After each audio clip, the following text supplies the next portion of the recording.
మాట్లాడుతాం. ఈ హరిత యాత్ర కోసము ఈస్ట్ వెస్ట్ జిల్లాల నుంచే కాకుండా ఇక్కడ కొంచెం శ్రీకాకుళం, విజయనగరం, వైజాగ్, గుంటూరు, కృష్ణా జిల్లాల నుంచి, తెలంగాణ ప్రాంతమైన నల్గొండ, ఖమ్మం నుంచి వేలాది మంది ఇక్కడికి వచ్చేశారు.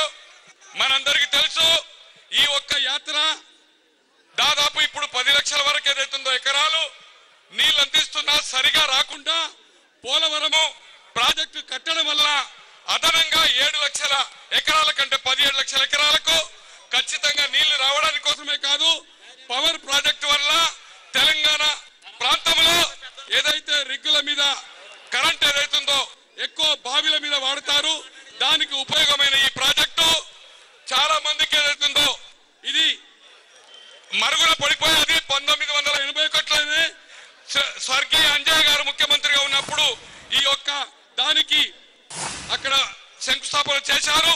అటువంటి కార్యక్రమం నిలిచిపోయిన తర్వాత రాజశేఖర రెడ్డి గారు వచ్చిన తర్వాత దీన్ని ప్రెస్టేజ్ గా తీసుకొని దీన్ని ఏదైతుందో పనులు చేపట్టడం జరిగింది. ఇప్పటికి దీని అడ్డంకులు ఉంటున్నాయి. మన ముఖ్యమంత్రి ఈ యొక్క హరిత యాత్రను ఉద్దేశించి పాడు యాత్రగా వర్తించాడు.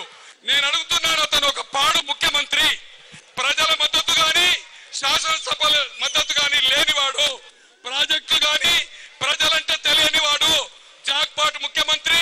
ఇదొక యాత్ర అనేది జాతీయ హోదా కల్పించాలని ప్రజల స్పందనను ప్రజాముఖంగా ఒక యాత్ర ద్వారా ఏదైతుందో ఒక జాగృతి చేయడానికే ఈ హరిత యాత్ర.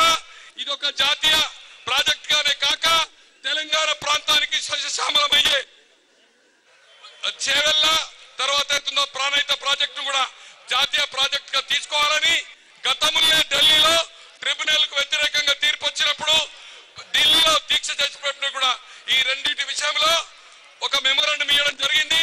ఈ రోజు దీన్ని విమర్శించే వాళ్ళు ఏదైతుందో వాళ్లకు ఏమాత్రం అవగాహన లేదు. దీన్ని పాడు యాత్ర అన్న ముఖ్యమంత్రి ఈ 8-10 కోట్ల ఆంధ్రప్రదేశ్ ప్రజలకు ఒక పాడు ముఖ్యమంత్రిగా ఏదైతుందో గుర్తించారు. క్షమాపణ చెప్పి ఈ యాత్రను ఏదైతుందో దివాకర్ రెడ్డి లాంటి వాళ్ళు ఇదొక మంచి యాత్ర అని చెప్పారు. అనుభవజ్ఞుడు మాజీ మంత్రి మరి జగన్మోహన్ రెడ్డి గారిని మద్దతు పలికేవాడు కాదు. చాలా మంది ఏదైతుందో ఈ రోజు కాంగ్రెస్ లో ఒక సామాజిక న్యాయమైన పార్టీ పెట్టాడో కుల చిచ్చు ఈ రాష్ట్రంలో పెట్టి ఆ ఒక్క పార్టీని కాంగ్రెస్ కు తాకట్టు పెట్టి ఈ రోజు సామాజిక న్యాయం జరుగుతా అంటాడు.